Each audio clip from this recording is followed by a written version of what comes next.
Bonjour à toutes et à tous, j'espère que vous allez bien. Aujourd'hui on se retrouve pour une nouvelle vidéo. Voici ça sera 4 animés de magie à voir. Donc là je suis pas tout seul, je suis accompagné de Ulkurato-san pour cette vidéo. Donc je t'invite à t'abonner, à liker cette vidéo pour pouvoir suivre toutes mes autres vidéos. La chaîne de Ulkurato-san sera dans la description, je t'invite à aller la voir après cette vidéo également. Sur ce, je vais laisser la parole à Ulkurato-san. Allez, c'est parti. Je tenais tout d'abord à remercier Furkan pour son invitation sur la vidéo. Donc pour ceux qui ne me connaissent pas, je suis Ulkurato-san, je suis un youtubeur à près de 500 abonnés qui parle d'anime en général, je fais des présentations d'anime et je fais des concepts assez originaux. Donc tous ceux qui sont intéressés, allez jeter un coup d'œil et bien sûr je réponds à tous les commentaires, ceux qui veulent me donner des conseils, je suis toujours là. Donc on a assez parlé de moi, mais je vous laisse tout de suite avec les deux animés de magie que je vais vous présenter.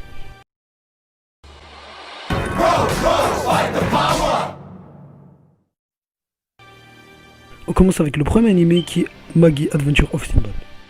Alors cet animé est un animé Netflix. Maggie Adventure of Sinbad suit les origines de Sinbad, qui des années plus tard sera le roi de Cinderia. Vivant à l'origine dans l'empire Patevia avec son père Badr, un vétéran de la guerre et sa mère Esra, Sinbad perd son père à cause de la guerre contre l'empire de Rem. Et passe sa jeunesse à aider les villageois locaux et à s'occuper de sa mère malade jusqu'à ce qu'il rencontre et abrite le mystérieux Yunnan, ignorant qu'il est mage. À la demande de sa mère et apprenant sa détermination à changer le monde pour le mieux, Yunnan décide de guider Sinbad et lui ordonne de défier le donjon Bol, qui est apparu à la frontière entre Patevia et Rem, et dont les trésors n'étaient toujours pas réclamés comme des milliers de guerriers que deux empires l'avaient contesté. Mais aucun d'entre eux n'avait survécu, sauf par Sinbad lui-même et un noble parthévien qui surnommé Dracon. Après avoir vaincu Dracon au combat, Sinbad conquiert Bal et gagne l'allégeance de Jin qui y résidant.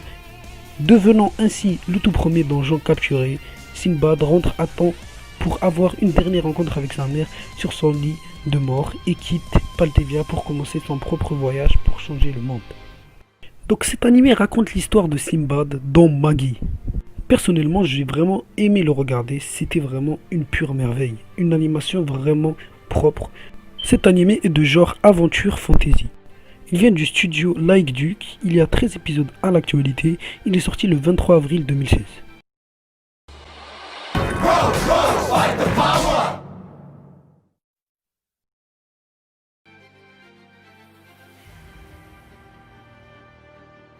On passe au deuxième animé pour ma part qui est Chain Chronicle.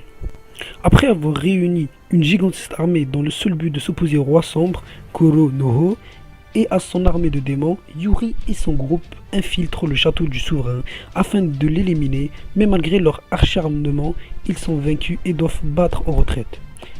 Pire, le Chain Chronicle est scindé en deux, et le roi en obtient une partie, teintant le monde de ténèbres. Après cette cinglante défaite, le groupe repart sur les routes et rencontre par hasard le jeune Aram, dont Yuri perçoit rapidement le potentiel, un nouvel espoir semble né. Pour moi cet animé est bon mais sans plus, car il y a beaucoup de moments où je me suis ennuyé, mais malgré ça il y a eu quand même des scènes assez badass et une animation propre due à l'année qui est sortie, qui est l'hiver 2017. Cet animé comporte 12 épisodes, il est sorti le 7 janvier 2017, il est de genre action, aventure, fantasy, fantastique, shonen. Il est de thème autre monde, combat, magie. Il vient du studio d'animation Graphincia et Telcom Animation Film. Vous pouvez le retrouver sur Crunchyroll. Donc le premier animé que je vais vous présenter c'est Sky Wizard Academy. Donc chassés de leur terre par des monstres à l'apparence d'insectes géants, les humains ont bâti des cités dans les airs. C'est plutôt pas mal quoi, ils sont plutôt forts les humains, ouais. Pour éradiquer la menace, des mages ont été envoyés à l'assaut. Parmi eux Kanata Haji, autrefois valeureux guerrier connu sous le nom de Master Black Swordsman. Oui ben on choisit pas ses surnoms, d'accord. Considéré aujourd'hui comme le traître de son unité spéciale. Pourquoi vous allez me dire? Et bah là vous allez le découvrir en regardant l'animé. Un jour il est envoyé comme instructeur au sein de l'équipe E601, composée de 3 étranges filles, Misora, Witale, Lekti et Zenach et Rico Flamel. Celle-ci essuie pas moins de 6 défaites. Pour s'entraîner, ils font des combats d'équipe et eux, ils ont tout perdu, voilà. Donc en gros, il est face à l'unité la plus nulle. Il va devoir essayer de la rendre meilleure, c'est pour ça qu'il a été choisi comme instructeur. Donc l'animé est plutôt sympathique, vraiment j'ai bien kiffé le personnage principal. Il y a beaucoup de mystères sur son passé et tout, donc c'est plutôt pas mal quand on apprend petit à petit au fur et à mesure de l'animé ce qui lui est arrivé, tout ça.